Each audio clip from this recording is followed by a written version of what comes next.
لله رب العالمين والعاقبة للمتقين أشهد أن لا إله إلا الله وحده لا شريك له وأشهد أن محمدا عبده ورسوله.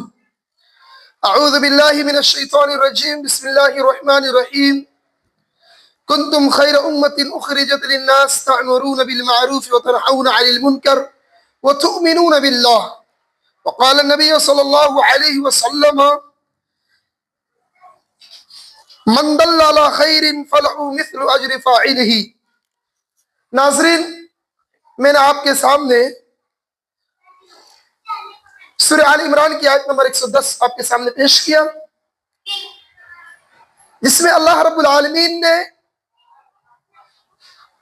امت کی ایک ذمہ داری بیان کی ہے. آپ کے سامنے جو درس کا سلسلہ شروع کیا گیا تھا کہ بھلائی کا حکم دینا اور برائیوں سے منع کرنا، اللہ رب العالمین نے فرمایا کہ تم بہترین امت ہو جو لوگوں کے لیے نکالے گئے ہو. کس لیے؟ تأمرون بالمعروف، بھلائی کا حکم دینے کے لیے اور برائیوں سے منع کرنے کے لیے. یہ کس کی ذمہ داری ہے؟ وَتُؤْمِنُونَ بِاللَّهِ، جو اللہ پر ایمان لاتے ہیں اور آخرت پر ایمان جن کا ہوتا ہے. لہذا اللہ رب العالمین نے اس آیت کریمہ کے اندر مسلمانوں کو خطاب کیا اور ان کے کردار کی وضاحت کی کہ اے ایمان والو، تمہاری ذمہ داری یہ بنتی ہے کہ تم لوگوں کو برائیوں سے نکالو، تم لوگوں کو بھلائیوں کی طرف لاؤ. اب یہاں پر ایک چیز ہے، بھلائی کی طرف لانا اور برائیوں سے منع کرنا. ان دو کام کے لیے کس چیز کی ضرورت پیش آئے گی؟ سب سے اول چیز جو پیش آتی ہے وہ ہے ایمان لانا. جو اہل ایمان ہے، اللہ اور اس کے رسول پر جس کا ایمان کامل اور مکمل ہوگا، جو احادیث رسول جناب محمد رسول اللہ صلی اللہ علیہ وسلم کی حدیثوں کا جس کو پاس علم ہوگا، جو صحیح کتاب و سنت کے بارے میں جاننے والا ہوگا، اس کی یہ سب سے اول ذمہ داری بنتی ہے کہ وہ لوگوں کو بھلائی کا حکم دے. بھلائی کا حکم دینا صرف یہ نہیں ہے کہ تم نماز پڑھو، روزہ رکھو، زکوٰۃ دو، حج ادا کرو. یہی صرف بھلائی کا حکم دینا نہیں ہے. آج امت علم کی پیاسی ہے، آج امت گمراہیوں کے راستے پہ جا رہی ہے. تو اس امت کی ذمہ داری کیا بنتی ہے؟ جو اہل توحید ہے، جس کا کامل اور مکمل اللہ رب العالمین پر بھروسہ ہے، اس اہل توحید کی ذمہ داری یہ بنتی ہے کہ بندہ مومن لوگوں کو عقیدے کا صحیح رہنمائی کرے، لوگوں کو صراط مستقیم کا راستہ دکھلائے، لوگوں کو یہ بتائے کہ برائیوں کا راستہ کیا ہے، ضلالت کا راستہ کیا ہے، بدعت کا راستہ کیا ہے، بھٹکے ہوئے کون لوگ ہیں جن پر رب کی لعنت ہے، جس پر رب کا غضب ہے.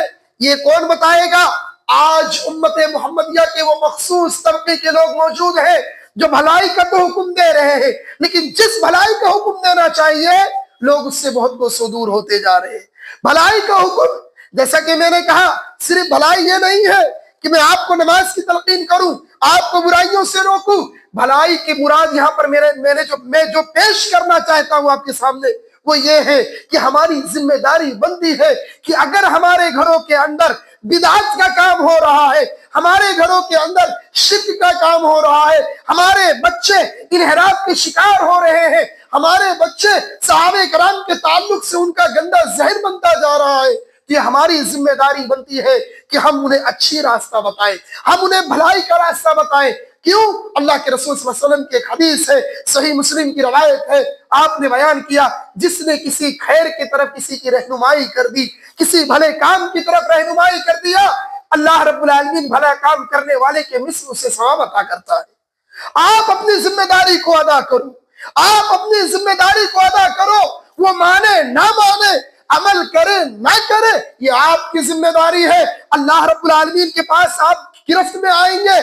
آپ کے گھر میں جو بھی بدعات ہے، جو بھی خرافات ہے، آپ اپنے اہل و عیال کو بھلائی کا حکم دو، لوگوں کو بھلائی کا حکم دو. اگر آپ کے گھر کے اندر بدعات ہو رہا ہے، آپ کے گھر کے اندر لوگ شراب پی رہے ہیں، آپ کے گھر کے اندر جوا کھیلا جا رہا ہے، آپ کے گھر کے اندر شرابی کبابی بنتے جا رہے ہیں لوگ، اور آپ یہ سوچتے ہو کہ میں نمازی ہوں، میں پرہیزگار ہوں، تو یاد رکھ لینا اللہ رب العالمین یہ نماز، یہ روزہ کل قیامت کے دن آپ کے خلاف کھڑا ہو جائے گا۔ کیوں؟ یہ آپ کی ذمہ داری بنتی تھی کہ آپ اپنے اہل و عیال کو صراط مستقیم کا راستہ بتلاؤ، انہیں بتاؤ کہ صحیح اور غلط کیا راستہ ہے۔ لہذا ناظرین، ہمارے جو درس کا ایک تعلق تھا، میں نے ایک قرآن کریم کی آیت کریمہ سے وضاحت کیا کہ امت مسلمہ کے اوپر اللہ رب العالمین نے سب سے بڑی جو ذمہ داری دی ہے وہ یہ ذمہ داری دی ہے، اللہ نے بیان کیا کہ تم ایک بہترین امت ہو جو لوگوں کے لیے نکالے گئے ہو، جو بھلائی کا حکم دیتی ہے اور برائیوں سے روکتی ہے۔ لہذا ہم برائی سے لوگوں کو روکیں، بھلائی کا حکم دیں، چاہے جہاں سے ہو سکے اپنے اہل و عیال سے اس چیز کی شروعات کریں، اپنے گھر سے اس چیز کی شروعات کریں، جہاں تک ہو سکتا ہے، جتنا ممکن ہو سکتا ہے آپ دعوت پر فوکس کرو، آپ شریعت پر فوکس کرو، آپ خرافات کی چیزوں کو چھوڑ دو۔ جو اول فریضہ ہے بھلائی کا حکم دینا، برائیوں کو روکنا، اس چیز پر آپ کی ذمہ داری زیادہ ہونی چاہیے، آپ کا ذہن اس چیز پر زیادہ جانا چاہیے۔ رب کریم سے دعا ہے، اے اللہ رب العالمین ہم سب کو بہترین امت میں داخل فرما۔ اے اللہ ہمیں کتاب و سنت کے مطابق لوگوں کو بھلائی کا حکم دینے، برائیوں سے روکنے کی توفیق عطا فرما۔ اے اللہ جو بے نمازی انہیں نماز کی توفیق عطا فرما، جو برائیوں میں بھٹکے ہوئے ہیں رب العالمین اے اللہ انہیں صراط مستقیم کا راستہ بتا۔